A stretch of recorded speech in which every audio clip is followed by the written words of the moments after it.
Grid method use करने के बाद भी अगर ड्राइंग अच्छी नहीं बनती है, मतलब कि आप गलत तरीके से ड्राइंग कर रहे हो, सो ग्रिड में ड्राइंग कैसे करना है, पहले इस प्रोसेस को समझना जरूरी है। और ग्रिड में हमेशा एक एक बॉक्स को ड्रॉ करना होता है।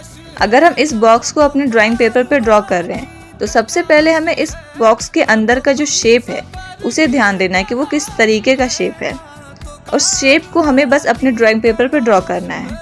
सबसे पहले हम देखेंगे कि जो इस शेप का स्टार्टिंग पॉइंट वो इस हॉरिजॉन्टल लाइन के किस पॉइंट पे आ रहा है। सिमिलरली इस लाइन का जो एंड पॉइंट है वो हॉरिजॉन्टल लाइन के किस पॉइंट पे आ रहा है, उसे हमें अपने कॉपी पे ड्रॉ करना है।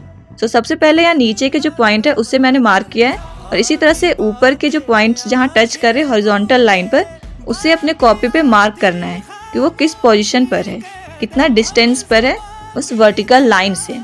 देन जो हमें कर्व दिख रहा है यहाँ पर, जो शेप बन रहा है कर्व का, उसे हम अपने कॉपी पे बहुत ही आराम से उस शेप को ऑब्जर्व करते हुए, कर्व को ऑब्जर्व करते हुए ड्रॉ करना है। अब हमें ये देखना है कि यहाँ पे जो शेप बना है वो रेफरेंस के शेप से मैच कर रहा है या नहीं। इसी तरह से एक बॉक्स में जितना भी शेप है उसे मैच करके देखना है। अगेन इस ग्रिड के लिए यहाँ पे जो डिस्टेंस है पहले उसे ऑब्जर्व किया है, देन अपने ड्राइंग पेपर पर उसे मार्क किया है, और इस लाइन को सही एंगल में अच्छे से ऑब्जर्व करते हुए मैंने ड्रॉ किया है। देन अगेन नोज से हॉरिजॉन्टल लाइन के बीच के डिस्टेंस को ऑब्जर्व किया, देन अपने ड्राइंग पेपर पर पहले मार्क किया है। इसी तरह से इस वर्टिकल लाइन पर जितना डिस्टेंस में ये लाइन है उसे ऑब्जर्व करते हुए अपने ड्राइंग पेपर पर अच्छे से मार्क किया है पहले, देन लाइन को ड्रॉ किया है।